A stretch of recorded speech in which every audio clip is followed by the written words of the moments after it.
Assalamualaikum warahmatullahi wabarakatuh. Salam sejahtera untuk kita semua. Bagaimana kabarnya anak-anak kelas 2 yang hebat dan cerdas? Semoga semuanya baik-baik saja ya. Nah, tetap menjaga kesehatan di kala pandemi seperti ini. Sedikit info untuk pendidikan anti korupsi, yaitu karakter kepada siswa yang harus ada pada diri sendiri.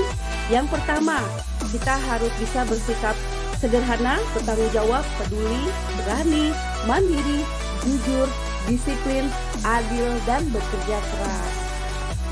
Sebelum belajar, kita berdoa dulu ya. Berdoa dimulai. Berdoa selesai. Untuk mendukung video pembelajaran ini, jangan lupa di subscribe, like, dan bunyikan tanda lonceng ini ya, agar ada notifikasi pembaruan dari video saya.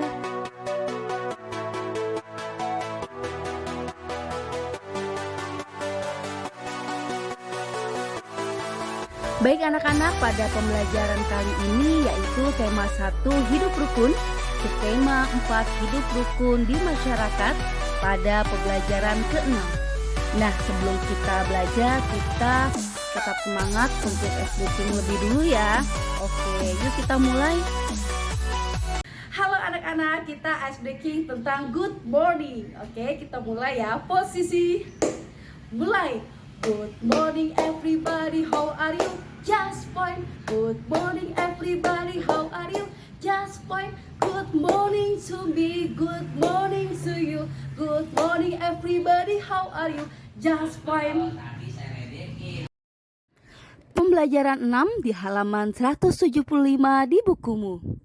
Ketika menolak permintaan orang lain, kita harus mengucapkannya dengan sopan. Kerukunan akan terjaga bila kita bertutur kata dengan baik. Pernahkah kamu mendengarkan dongeng tentang menolak permintaan seseorang? Ayo mengamati di halaman 175 di bukumu. Simaklah dongeng di bawah ini dengan cermat. Nah, di sini ada kisah JJ si jerapah. Di padang rumput yang luas, hiduplah sekelompok jerapah. Ada jerapah bernama JJ dan Jojo. JJ bersifat sombong karena merasa tubuhnya paling tinggi. Jojo bersifat baik hati, tubuhnya tidak terlalu tinggi. Pada suatu hari, kakek jerapah meminta tolong pada JJ dan Jojo. Kakek jerapah minta tolong diambilkan daun segar. Namun, JJ menolak. Tidak mau, kek. Saya sedang repot. Jojo dengan sekuat tenaga mengambil daun segar untuk kakek jerapah. Suatu hari, JJ mendapat kesulitan. JJ jatuh. Kakinya terjepit bebatuan. Teman-teman hewan lain tidak tega melihat JJ kesulitan. Mereka menolong JJ. Akhirnya, JJ sadar bahwa saling menolong antar teman itu penting. Ayo menulis di halaman 176 di bukumu. Apa saja yang ingin kamu ketahui tentang dongeng di atas? Tuliskan pertanyaan tentang dongeng yang telah kamu dengar. Tuliskan pertanyaan tentang dongeng yang kamu buat dan tukarkan kartu dengan teman di sampingmu. Lalu jawablah kartu pertanyaan temanmu. Nah, di sini jawabannya. Pertanyaannya, siapa nama jerapah yang hidup di padang rumput yang luas?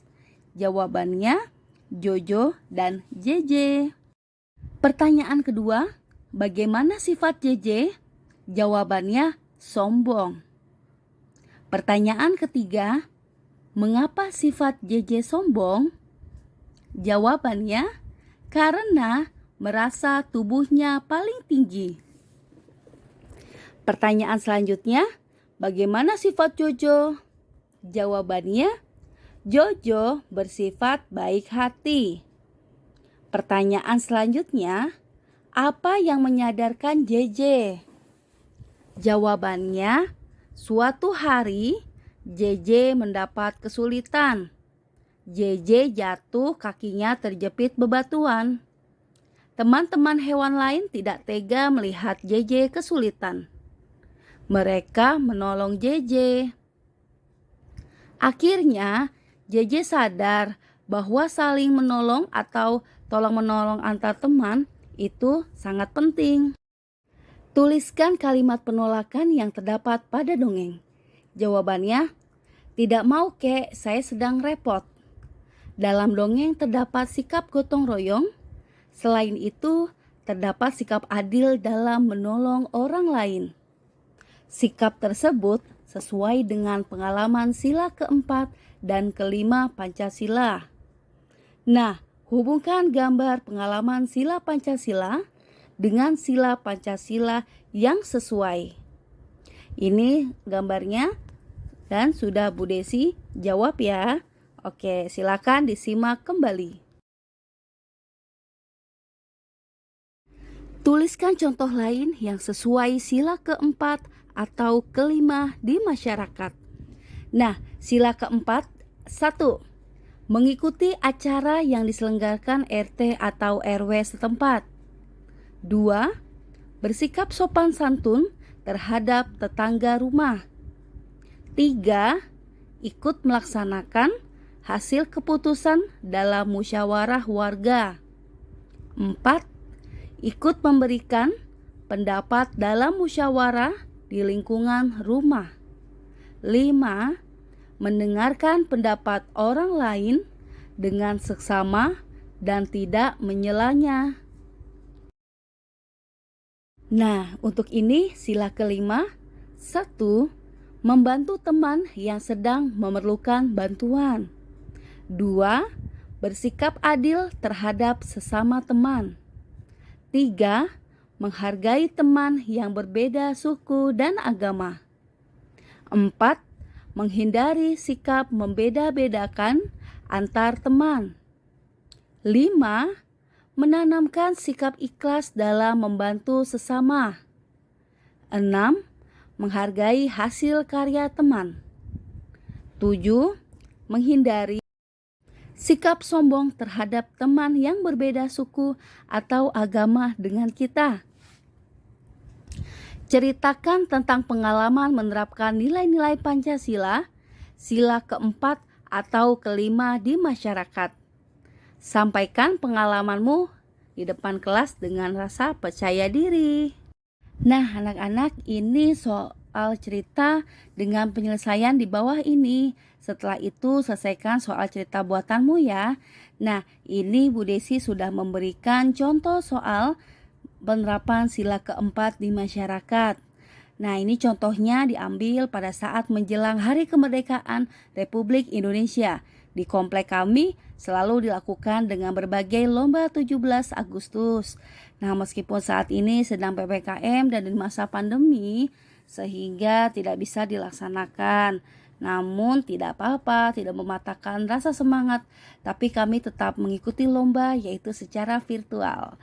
Oke, jadi banyak jenis lomba yang bisa dilakukan walaupun dilakukan secara virtual ya. Contohnya apa? Misalkan kita main game online gitu kan untuk dilombakan. Yang kedua, kita belajar membuat sebuah video tentang pengucapan Hari Kemerdekaan Republik Indonesia ke-76. Dan bisa juga melakukan lomba menggambar lalu difotokan lewat media. Nah, itulah salah satu contoh perlombaannya. Ayo berlatih di halaman 178 di bukumu. Nah, ini materi soal matematika ya. Buatlah soal cerita dengan penyelesaian di bawah ini. Nah, ini Bu Desi kasih contoh. Pak Tono membeli 193 buah mangga untuk dijual kembali. Karena terlalu sedikit, Pak Tono membeli lagi mangga tambahan sebanyak 117 buah. Pada hari Minggu, Pak Tono menjualkan mangga tersebut di pasar. Hingga sore hari, mangga Pak Tono hingga 200 buah. Berapa jumlah mangga Pak Tono yang tersisa? Nah, 193 mangga ditambah 117 mangga sama dengan 310. Lalu dikurangi 200 mangga menjadi 110. Jadi jumlah mangga Pak Tono yang tersisa ada sebanyak 110 buah mangga. Nah, ini soal kedua. Di sini soalnya 256 ditambah 244 dikurang 359. Nah, bagaimana cara membuat cerita soalnya? Oke, ini contoh dari Bu Desi ya. Di rumah Pak Dodi terdapat 256 batang bata. Kemudian Pak Dodi membeli lagi 244 bata untuk dibuatkan taman. Selanjutnya, Pak Dodi mulai membuat tamannya menggunakan bata. Pak Dodi menghabiskan 359 bata untuk taman tersebut. Berapa sisa bata yang tidak terpakai oleh Pak Dodi? Nah, kita tulis ya jawabannya. 256 bata ditambah 244 bata.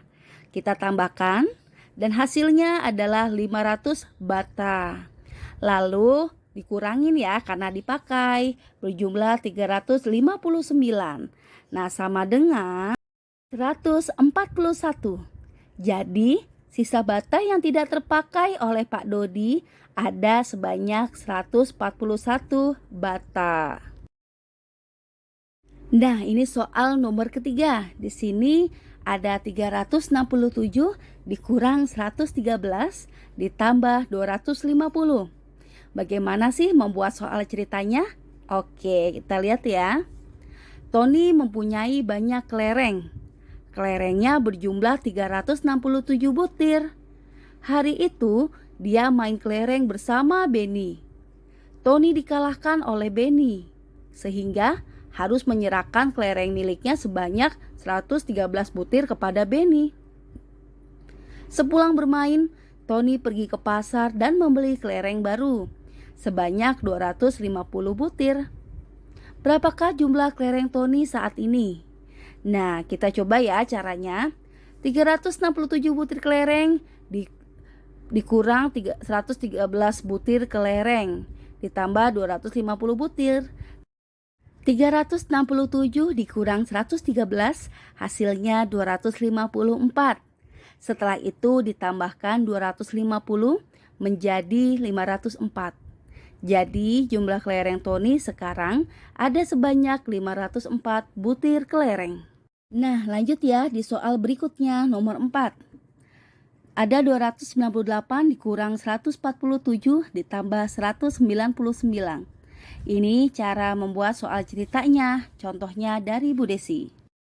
Siska baru saja membawa oleh-oleh sebanyak 298 coklat koin.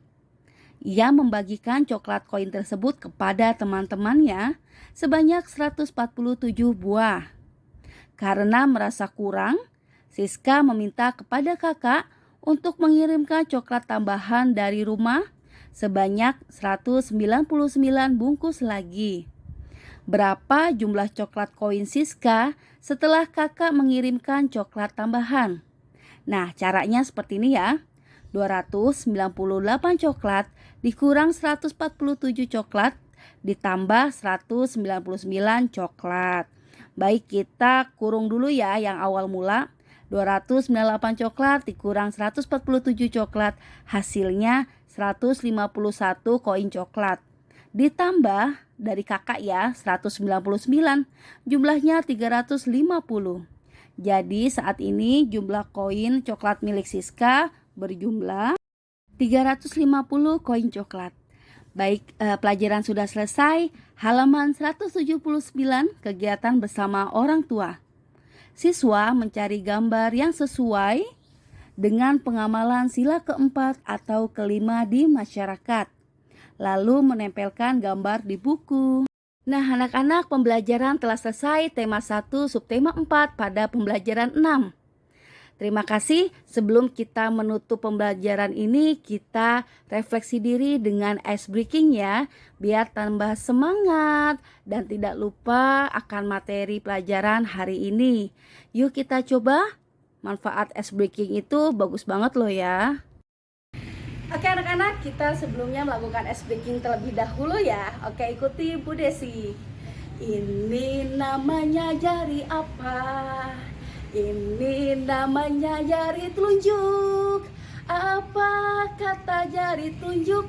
Sayang kalau belajar jangan ngantuk.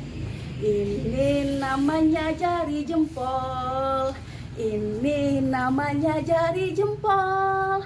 Apa kata jari jempol? Sayang kalau belajar jangan ngobrol. Ini namanya jari tengah. Ini namanya jari tengah. Apa kata jari tengah? Sayang kalau belajar jangan lengah. Ini namanya jari manis. Ini namanya jari manis. Apa kata jari manis? Sayang kalau belajar jangan nangis. Ini namanya jari kelingking. Ini namanya jari kelingking. Apa kata jari kelingking? Sayang kalau belajar jangan keliling. Oke, anak-anak di sini kalau belajar seperti 5 jari tersebut tidak? Oke, ya pastinya tidak ya. Pokoknya tidak boleh ngobrol, terus lengah, terus ngantuk, keliling, dan nangis. Oke, tidak ya di kelas 2 mah. Oke, tetap semangat anak-anakku. Pembelajaran telah selesai. Ini ada animasi wajah sebelum belajar dengan Bu Desi. Wajahnya murung karena tidak mengerti. Dan ini animasi wajah setelah belajar dengan Bu Desi. Wajahnya ceria karena sudah memahaminya. Baik, terima kasih anak-anak. Sampai jumpa. Jangan lupa tetap dukung channel video pembelajaran ini di channel YouTube-nya Desi Sisi. Ibu Desi Dwi Sugianti dari Guru STN Kayu Ringin Jaya 7. Tetap semangat. Thanks for watching my video. Billahi taufiq wal hidayah. Wassalamualaikum warahmatullahi wabarakatuh. Jangan berhenti belajar dan terus berkarya. Terima kasih. See you next time. Bye bye. Saksikan video pembelajaran selanjutnya ya.